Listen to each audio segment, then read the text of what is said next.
Totaco, lead generation via candidates. A lot of your vacancies can come from asking some key questions to the candidates that you either PQ or that you headhunt. Obviously, the most standard one is when you are PQing candidates, asking them where else they're interviewing. Now, a lot of recruiters say to me, well, my candidate won't give me that information. Yes, that is true. Some candidates may not give you that information, but the way that I used to get it when I could get it is I used to say to the candidates very plainly and simply that, look, I deal with most companies in your industry and I don't want to duplicate my efforts. The last thing I want to do is ring a company on your behalf, take my time out to do that, to get you an interview, only to be told that they've already got your CV. So if you can just tell me companies that have already had your CV, I'll make sure that I don't contact them. And they often will then say, all right, well, my CV is out to this company, and this company. Then you've got yourself that many leads. So if they've gone out to 3 companies, you've got 3 company leads.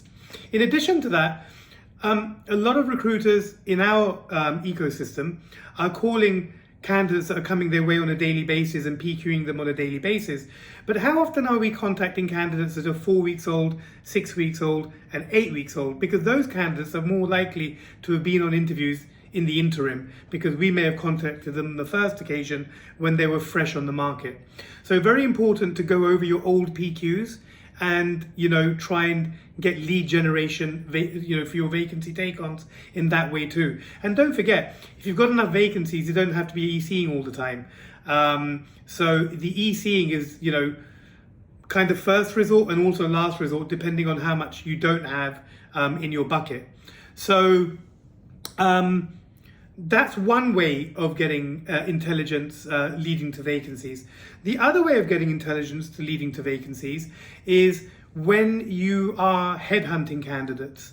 And candidates that you headhunt, if, for example, you headhunt a candidate and they say, actually, I'm very happy where I am, things are going well, we're a growing company. Oh, really? Well, tell me more about this growth that's going on in your organization. Well, as it happens, we just launched a new product and my sales director is looking for 3 people now.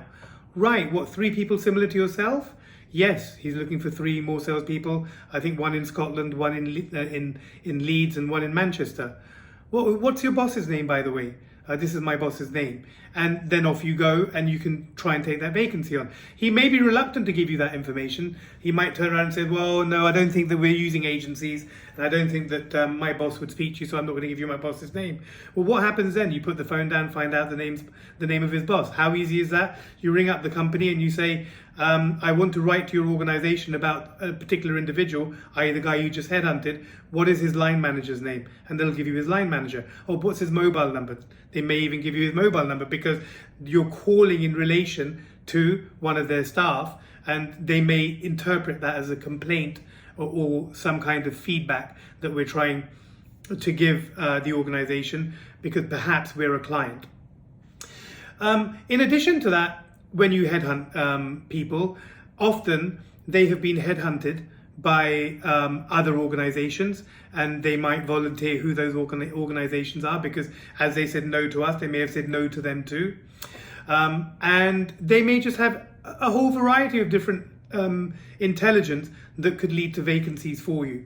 So the conclusion of this short video is make sure that you rinse every single conversation that you have with anybody that you have it with, and in particular with candidates, because they may give you a shortcut, a hack into some easy vacancies, and also give you the inside track on why the vacancies are vacancies. And therefore you can go in a little bit more informed. Imagine emailing a sales director saying, I understand from my sources that you are building a new sales team and that you're launching a new product, and that you might be finding difficulties in finding these people because you've been trying to do this for the last 3 months. The types of people that you're looking for are XYZ from the research that I've done, because the candidates told you the type of people that they're looking for.